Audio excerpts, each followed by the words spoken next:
So ngayon guys, nandito kami ngayon sa harap ng Chowking guys. Dito kami ngayon guys, na-assign. Bali, binabantayan namin dito maglalatag ng mga infraction, illegal vendors guys. Kaya kami nandito.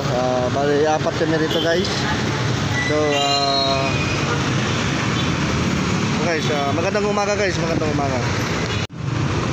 Guys, yung ibang kasama ko guys nasa kabila guys.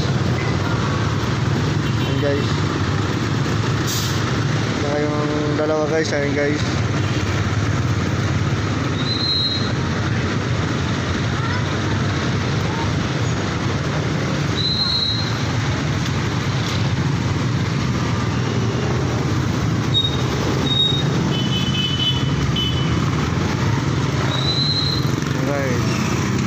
Bali guys, ipapatupad din namin dito yung official order natin para sa mga commuters, mga naglalakad guys, namimili. May mga reported dito guys na maraming nadudukutan, naislatan. Bali yun din ang babantayan namin guys. So guys, ito po yung Chowking natin guys, sa baba ng Caronte Avenue. At nandito yung mga gamit ng St. Gerald guys, mga bako guys, ang dami guys. Saka unang pasok guys ng mga estudyante ngayon guys, kaya traffic ngayon guys. At nandito rin yung katuwang namin na magiting na traffic enforcer, Kataylo guys. Dito tayo sa pedestrian guys, monitoring.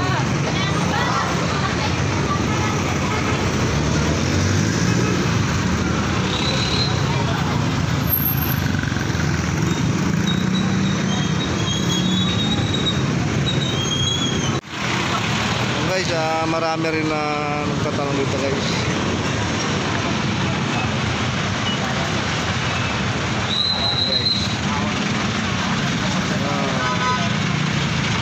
Guys, standby kami rito guys for monitoring responsibility guys.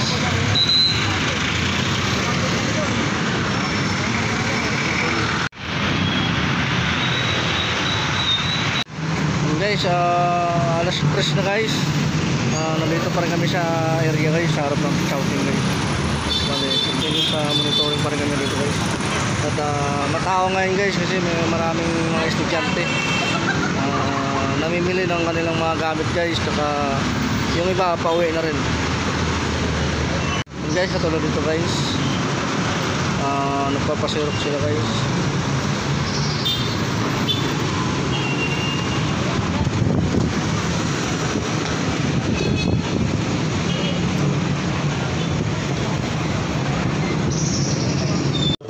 Guys, Mambun guys. Bali, back to base muna kami guys. Tumalakas po yung ulan dito guys. Guys, palakas ng ulan guys.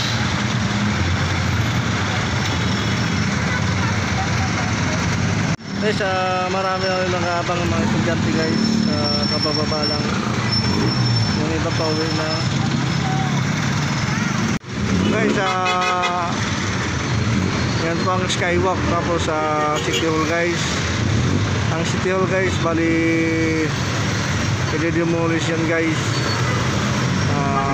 Papalitan po ng building guys. Pagkaisahin po yung City Hall tsaka Pasig Palengke guys.